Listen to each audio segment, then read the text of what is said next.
Intuit released an ad, a TurboTax ad, telling consumers, taxpayers to break up with their tax pro.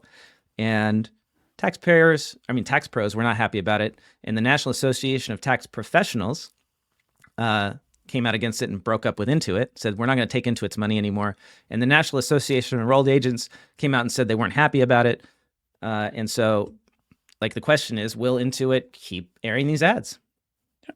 And so on Tuesday, Intuit said it would evolve away from the cheeky campaign. And basically, they're going to move away from it. They've acknowledged it. The balls are in motion, though. Those ads are everywhere.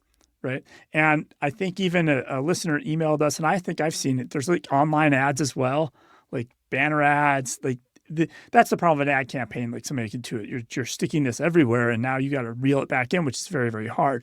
But the result of this was the letters from NATP, NAEA, and finally, which is silly. So Tuesday, Intuit said they would move away from this. On Thursday, 2 days later, the AICPA finally jumped on the bandwagon and themselves criticized the campaign. Oh, they did? They finally did? Yeah, finally. After there was no risk associated with it, right? Yes, That's hilarious. After that. So apparently on October 15th, Intuit did meet with the tax pro organizations and several other groups and then agree that the campaign would be phased out, but it would take some time. But in the meantime, as of this morning, another Intuit PR mistake happened, Blake. If you're ready for this one. Go for it. Intuit's chief communications officer asked a podcast to delete a part of an interview. So, what podcast? This is the Decoder podcast from The Verge. It's a pretty popular podcast. I'm guessing it probably gets 300,000 downloads an episode. It's fairly decently big. Intuit CEO Sasan Goodarzi joined that podcast. And the host, it's Nilay Patel, pushed some of Sasan's buttons on, the typical stories. Big tax prep, Intuit lobbying money, the U.S. government just sending out a tax return automatically, the typical Intuit TurboTax discussions that are out there. Well, the chief communications officer at Intuit sent an email to the host saying the line of questioning and the host's tone was inappropriate. Let's say the word egregious. Egregious. Jeez, it's hard. Like you see the words and it just won't come out. Disappointing, and demanded that they delete the entire section of that recording.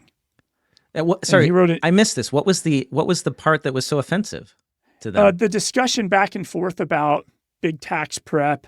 The typical accusations of Intuit. They're lobbying money. The Verge had Sasan on their podcast and challenged him about TurboTax.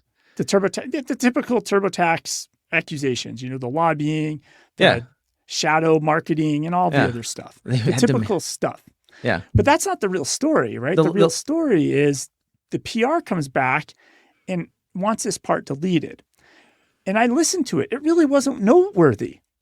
But because Intuit's PR or communications chief went to ask for it to be deleted, it opened the door, and now that becomes the news. So, of course, instead of the episode being a title like the other Verge episodes, like How Sasan Goodarzi is Turning Intuit into a $20 billion revenue company, the title of the episode that got released this morning is Intuit Asked Us to Delete Part of This Decoder Episode.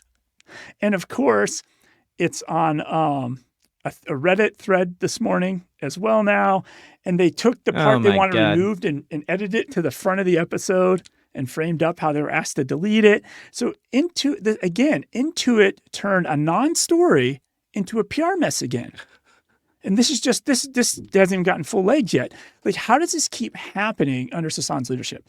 He needs to have all the comms people and PR people into it go read the Clue Chain Manifesto. They don't even have to read the whole book. Just read the 96 thesis. You're blaming the PR team, but maybe this was Sasan's mistake. Like, maybe he didn't like the interview and he told his person to go tell them to take it down. That's true. The buck has to stop somewhere, right? Yeah. But these keep happening. These PR blunders continue to happen under Sasan's leadership over and over again. At some point, a board, shareholders are not going to be happy about this.